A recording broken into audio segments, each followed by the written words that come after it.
So I'm here in sunny Austin, enjoying this incredible weather, the sun, the trees. I just love being in nature because this is where my best ideas come from. Oftentimes, like when you're traveling, you think about life differently. It's one conversation, one change in scenery, even the weather.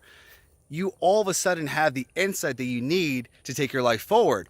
And so many times people ask me, like, what is the number one skill for business success? And I think about that. I'm like, wow, what's the skill? Is it marketing?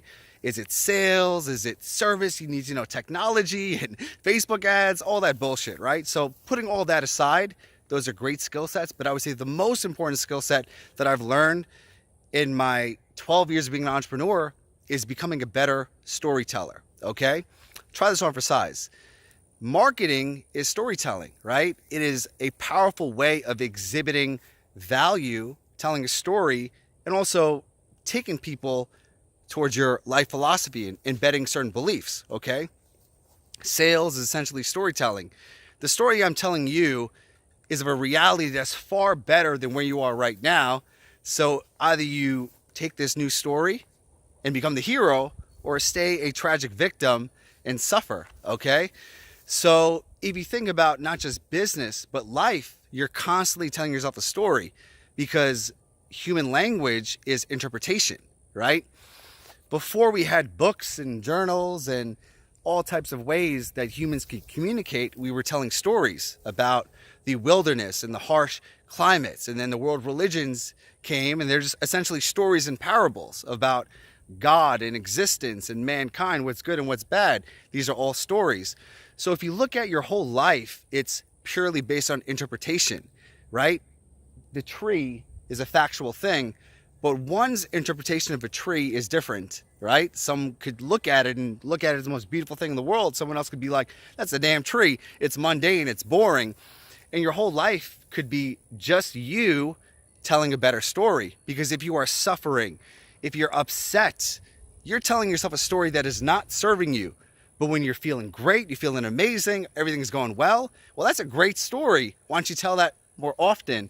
And if you look at psychology, because this is something that I'm fascinated with, and I got my master's in psychology of always understanding the human mind, and within the present moment, life is just blissful and peaceful and equal. It's neutral. However, in the moment, you go into your thoughts and you're telling yourself a story.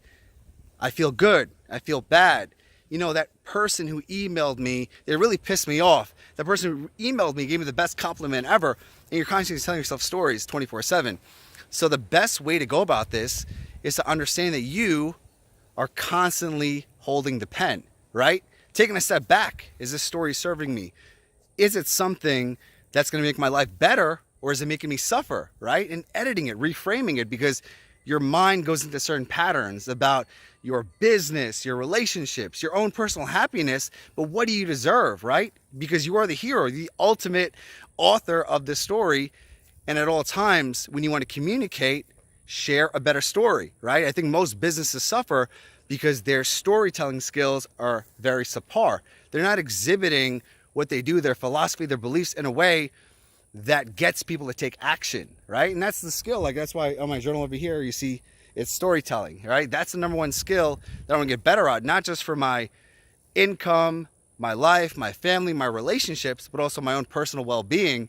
Because if I could become a better storyteller, I could help more people, I can inspire them into action, but at the same time, I'm constantly looking at my life and refining it. How can I tell a better story, right? Because in the moment, you hold the pen. So would you rather be a tragic victim? Woe is me. Nothing good ever happens. That's a great story. How's that making you feel? How's that serving you? Or the triumphant hero. Everything always works out. This is a thing, but I'm going to make the best out of it, right? I don't have control over my life. I'm not in control, but I can control the stories that I tell, the interpretation, the perception. And once you hold the pen, you really hold that pen, you realize that you're creating this amazing masterpiece, which is your life, everything shifts.